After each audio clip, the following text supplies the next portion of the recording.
Pernahkah kamu merasa bingung? Apakah kamu harus peduli dengan pendapat orang lain atau justru tetap teguh pada pendapatmu sendiri? Dalam hidup, kita seringkali dihadapkan pada dilema ini, terutama ketika pendapat orang lain datang dari orang yang kita hormati, atau bahkan orang yang kurang kita kenal. Jadi, kapan sebenarnya kita harus peduli mendengarkan omongan orang? Nah, penting untuk memahami bahwa tidak semua pendapat itu sama. Ada kalanya kita perlu mendengarkan orang lain, dan ada kalanya juga kita perlu memilih untuk tidak terpengaruh.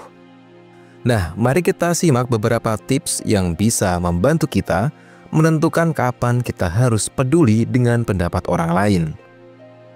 Yang pertama, pedulilah dengan pendapat orang yang kita percayai dan hormati. Kita tahu bahwa orang yang memiliki hubungan dekat dengan kita, seperti keluarga, teman dekat, atau mentor, seringkali memberi masukan yang konstruktif. Mereka punya kepentingan emosional dalam kebahagiaan dan kesejahteraan kita.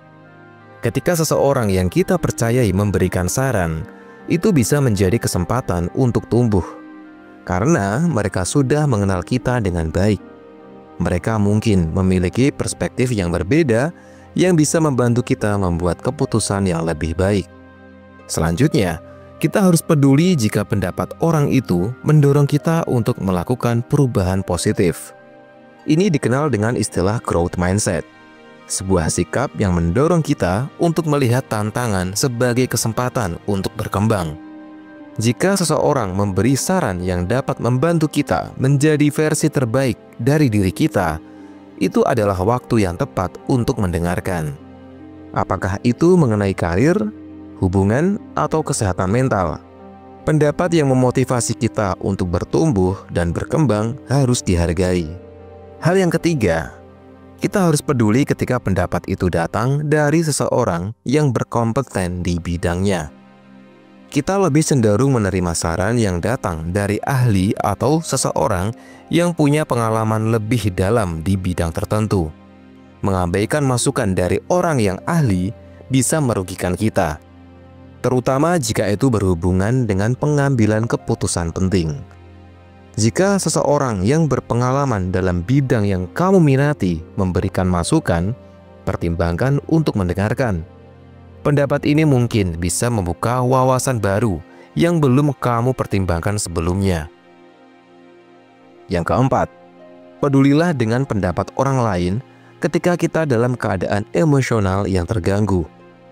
Ketika kita stres atau tertekan, kita cenderung kurang objektif dan lebih mudah mengambil keputusan impulsif. Dalam situasi seperti ini, pendapat orang lain yang datang dari luar bisa memberi kita perspektif yang lebih jelas.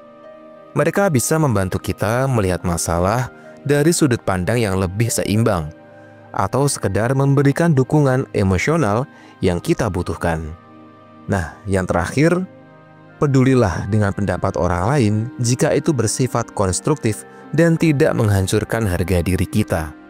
Kritik yang membangun membantu kita menjadi lebih baik, sedangkan kritik yang menghancurkan bisa menurunkan kepercayaan diri.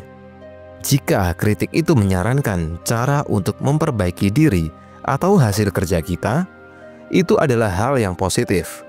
Namun, jika kritik tersebut lebih kepada penilaian yang merendahkan atau menghancurkan, kita perlu berhati-hati dan tidak terlalu peduli. Jadi, kapan kita harus peduli dengan pendapat orang lain?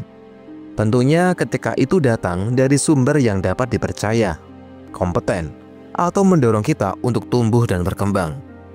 Ketika itu bisa membantu kita melihat sesuatu dari perspektif yang lebih baik, atau ketika kita dalam keadaan emosional yang mempengaruhi keputusan kita.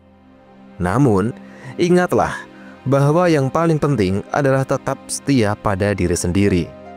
Mendengarkan saran memang baik, tetapi yang utama adalah menjaga keseimbangan dan tidak kehilangan arah dalam hidup kita.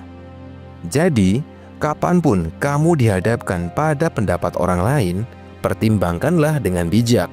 Jangan biarkan pendapat orang lain mengendalikan hidupmu, tetapi Jangan juga menutup telinga jika itu bisa membantumu berkembang. Ingat, kamu adalah yang terbaik dalam memutuskan apa yang terbaik untuk dirimu. Semoga informasi ini bermanfaat. Sampai ketemu lagi di video selanjutnya.